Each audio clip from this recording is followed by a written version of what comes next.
இந்த AC technicians எல்லாமே இந்த அவுட்டோர் வந்து சர்வீஸ் செய்யணும். ஆனால் அதிகப்படியான டெக்னீஷியன்ல வந்து இந்த ஏசியின் முன் கவரை கலட்டாமல் சர்வீஸ் பண்ணுவது. இப்படி சர்வீஸ் பண்ணினா கண்டென்சர் காலம் வந்து நிறைய காலம் யூஸ் பண்ணிடாது. கண்டென்சர் வந்து வேகமாக வந்து டேமேஜ் ஆகி மாற்ற வேண்டி வரும். இப்படி எல்லாமே வந்து சர்வீஸ் பண்ணினா கண்டென்சர் வந்து ஃபுல்லாக வந்து க்ளீன் ஆகாது. இதுக்கு என்ன செய்யணும்னு சொன்னால் வந்து இந்த கவரை வந்து கலட்டி போட்டு தான் இந்த அவுட்டோரை வந்து கட்டாயம் வந்து சர்வீஸ் பண்ணணும். அப்படி சர்வீஸ் பண்ணினா இந்த கண்டென்சர் காலம் வந்து நிறைய காலம் வந்து நாங்கள் வந்து யூஸ் பண்ணலாம்.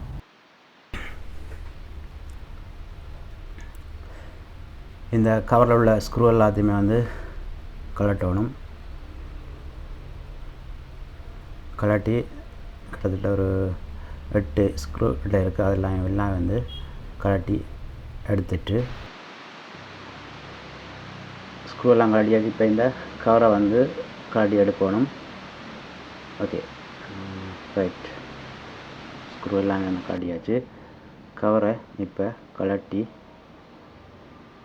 எடுக்கிறோம். எடுத்தாச்சு. ஓகே, பாருங்கள். அடுத்ததாக என்ன செய்யணும்னு சொன்னால் இந்த ஃபேனை ஃபுல்லாக வந்து கலட்டி எடுக்கிறோம். இந்த ஃபேன் ப்ராக்கெட்டில் 2 ஸ்க்ரூ இருக்குது, அதை கலட்டி எடுக்கிறோம்.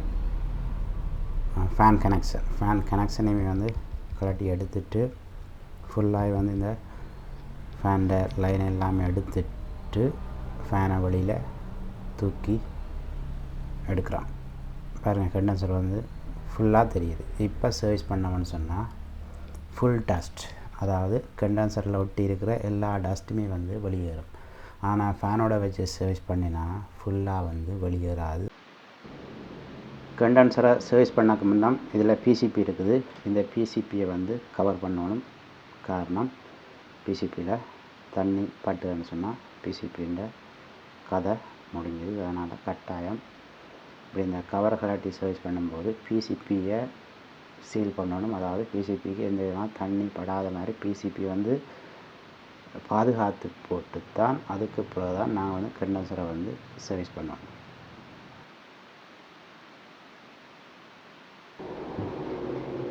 இப்போ பாருங்கள், கண்டென்சர் வந்து ஃபுல்லாக வந்து தெரியுது. இப்போ நாங்கள் வந்து எப்படியும் வந்து சர்வீஸ் பண்ணலாம். ஏன்னா போர்ட் வந்து சீல் பண்ணியாச்சு. கண்டென்சரில் நாங்கள் வந்து சர்வீஸ் பண்ணினா ஃபுல் டஸ்ட் வந்து கிளியர் ஆகும்.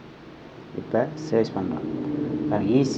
ஈஸியாக வந்து நான் வந்து சர்வீஸ் பண்ணிக்கொள்ளலாம். இந்த அவுட்டோர்ன்ற முன் பனலையும் கலட்டி அதே மாதிரி ஃபேனையும் கலட்டிட்டு கண்டென்சரை மட்டும் ஃபுல் க்ளீனாக நாங்கள் வந்து சர்வீஸ் பண்ணலாம். இப்படி சர்வீஸ் பண்ணி பாவிச்சோம்னா நிறைய காலத்துக்கு நாங்கள் வந்து யூஸ் பண்ணலாம். இந்த ஏசியை வந்து கிட்டத்தட்ட 10 வருஷத்துக்கு மேலே ஆயிடுச்சு. இன்னும் கண்டென்சர் வந்து மாற்றவே இல்லை.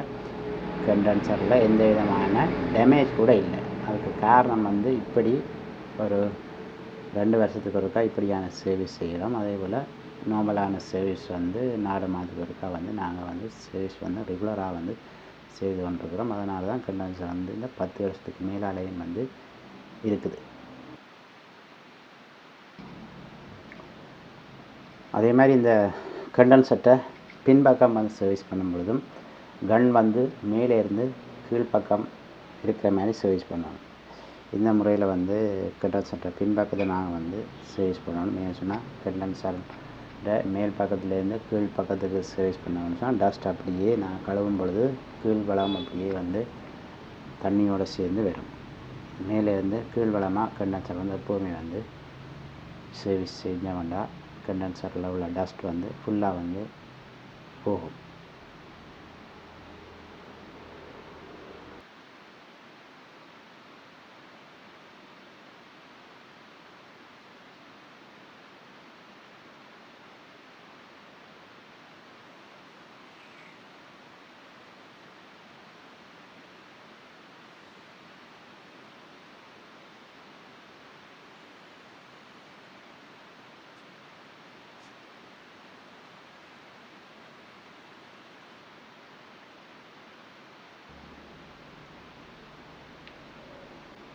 இதுதான் கண்டென்சர்ட்ட பின்பக்கம் கண்டென்சர்ட்ட பின்பக்கத்தை பாருங்கள், ஃபுல் டஸ்ட். இதை நான் வந்து கன்னால் கட்டாயம் வந்து சர்வீஸ் பண்ணி வந்து ஆகும். ஏன்னு சொன்னால் கண்டென்சர்ட்ட அதிகப்படியான டஸ்ட் வந்து பின்பக்கத்துலேருந்து வந்து படியும். அதனால் கன்னை வந்து மேலிருந்து கீழாக நாங்கள் வந்து வச்சு சர்வீஸ் பண்ண வேண்டாம். இந்த டஸ்ட் வந்து ஈஸியாக வந்து தண்ணியோட வந்து வரும்.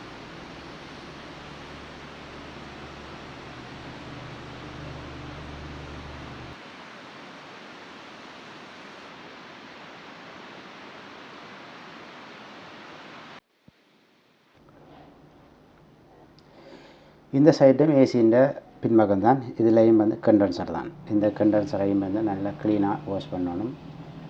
எப்படின்னு சொன்னால் கன் வந்து மேலேருந்து கீழுக்கு இருக்கிற மாதிரி வச்சு சர்வீஸ் பண்ணோன்னா தான் டஸ்ட் வந்து தண்ணியோட வந்து வரும். ஓகே, இதையுமே வந்து நல்லா ஃபுல்லாக வந்து சர்வீஸ் பண்ணி எடுக்கணும். பாருங்கள், சர்வீஸ் பண்ணும்போது ஆவி வந்து பறக்குது. அப்படி வந்து சரியான டஸ்ட்டாக இருந்தது. டஸ்ட்டு அதோட சேர்த்து தண்ணியுமே வந்து ஆவியாக பறக்குது. எப்படியாச்சும் இந்த அவுட்டோர் சர்வீஸ் பண்ணும் பொழுது இந்த கவரை கழட்டி இந்த கண்டென்சரை வந்து சர்வீஸ் பண்ண வேண்டாம். கண்டென்சர் வந்து நிறைய காலத்துக்கு நாங்கள் வந்து பாவிக்கலாம்.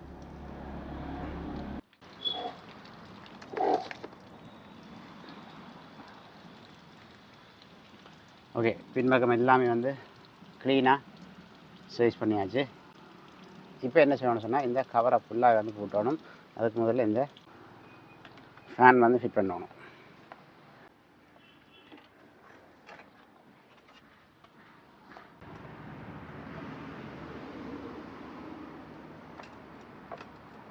ஓகே, ஃபேன் ஃபிட் பண்ணியாச்சு. வந்து இந்த ஃபேன் லைனை கனெக்ட் பண்ணுவோம். அடுத்ததாக இது இந்த கவரை போடணும்.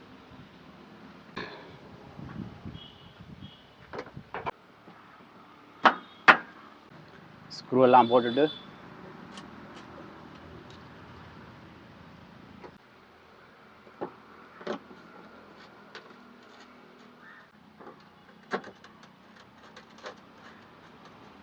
ஓகே, எல்லா ஸ்க்ரூவும் வந்து போட்டாச்சு. ஃபேன் சுற்றுதான்னு பார்ப்போம். ஓகே, ஃபேன் சுற்றுது. இது என்னென்னு சொன்னால் இது ஸ்ரீலங்கா தயாரிப்பு. என்ன ரீசன் இது போட்டாக்கண்டா நிறைய அணில் தொல்லை, எலி தொல்லை, அதெல்லாம் இது வந்து போட்டிருக்கு. இதுக்கு பிறகு நாங்கள் வந்து வெளி வளத்தை வந்து எப்படி என்னன்னு வாஷ் பண்ணலாம்.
நார்மலாகவே ஒவ்வொரு 4 மாதமும் வந்து ஏசி சர்வீஸ் பண்ணணும்.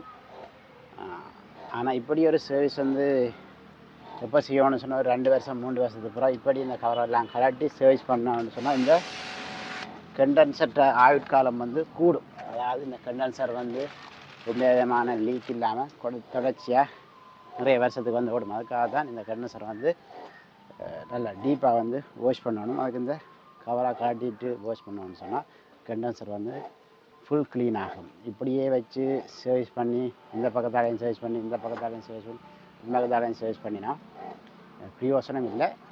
ஏன் பிரயோசனம் இல்லைன்னா கண்டென்சர் காலம் வந்து பாவிக்கிற காலம் வந்து குறையும். அதனால் ஒரு 2 வருஷம் 3 வருஷத்துக்கு ஒருக்கா இப்படியான ஒரு சர்வீஸ் செஞ்ச வேண்டாம். இந்த கண்டென்சர் வந்து நிறைய வருஷத்துக்கு இருக்கும். இந்த ஏசியெல்லாம் வந்து கிட்டத்தட்ட ஒரு 10 வருஷத்துக்கு மேலே ஆகிட்டு ஒரிஜினல் கண்டென்சரோட வந்து இருக்குது.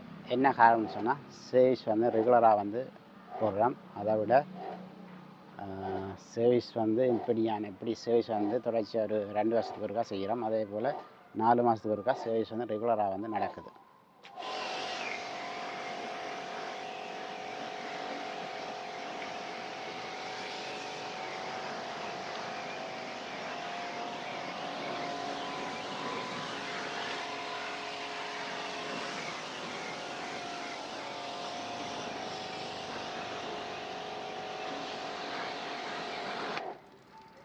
கண்டென்சர் பக்கம் சர்வீஸ் பண்ணும்போது கன்னை வந்து மேலேருந்து கீழ்ப்பக்கமாக வந்து பிடிச்சி சர்வீஸ் பண்ணோம்னு சொன்னால் தான் போட்டுக்கு தண்ணி போகாது. அதே போல் மோட்டருக்கும் வந்து தண்ணி போகாமல் இருக்கும். அதனால் மேலேருந்து கீழ்வளமாக சர்வீஸ் பண்ணணும்.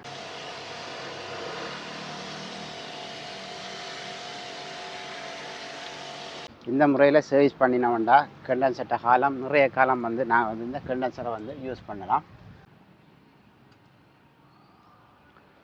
சர்வீஸ் பண்ணாமல் தொடர்ச்சியாக நாங்கள் பாவிச்சோம்னு சொன்னால் என்ன நடக்கும்னு சொன்னால் இந்த கோயிலில் வந்து டஸ்ட் படிக்கும். கோயிலில் வந்து டஸ்ட் படிஞ்சால்